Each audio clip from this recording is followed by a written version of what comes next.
ইরানের ক্ষেপণাস্ত্র হামলার ফলে আজ সকালে তেল আবিব সহ ইসরায়েলের বিভিন্ন শহরে ভয়াবহ বিস্ফোরণের শব্দ শোনা গেছে।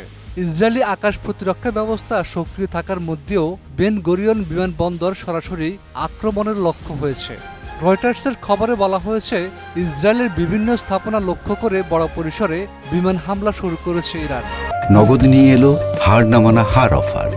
সর্বনিম্ন 10,000 টাকা রেমিটেন্স নগদে পাঠালে থাকছে স্বর্ণের হার জেতার সুযোগ। তেল আবিবের দক্ষিণ পূর্বে অবস্থিত বেন গরিয়ন বিমানবন্দরে একাধিক ক্ষেপণাস্ত্র সরাসরি আঘাত হেনেছে।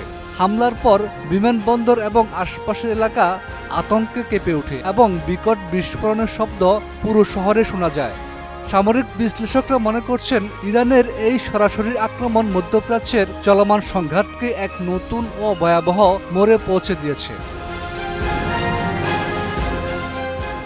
হামলার সময় ইসরায়েলি সামরিক বাহিনী আনুষ্ঠানিক প্রতিক্রিয়া বা ক্ষয়ক্ষতির তথ্য প্রকাশ করেনি।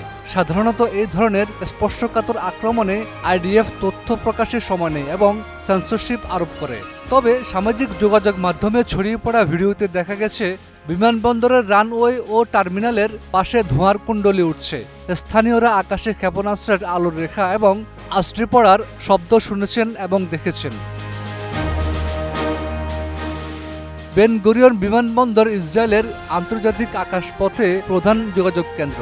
ইরানের আক্রমণের ফলে দেশটির সরবরাহ ব্যবস্থা পঙ্গু করতে পারে। বিশেষ করে ইরানের পক্ষ থেকে এমন একটি সুরক্ষিত লক্ষ্যবস্তুকে বেছে নেওয়া তাদের সামরিক সক্ষমতার প্রকাশ। হামলার পর ইসরায়েল পাল্টা পদক্ষেপ নেবে কিনা তা নিয়ে আন্তর্জাতিক মহলে উদ্বেগ দেখা দিয়েছে। বিশ্লেষকরা বলছেন, যদি সংঘাত ছড়িয়ে পড়ে তা বৈশ্বিক অর্থনীতি ও নিরাপত্তার জন্য আরও বড় ধরনের ঝুঁকি তৈরি করতে পারে।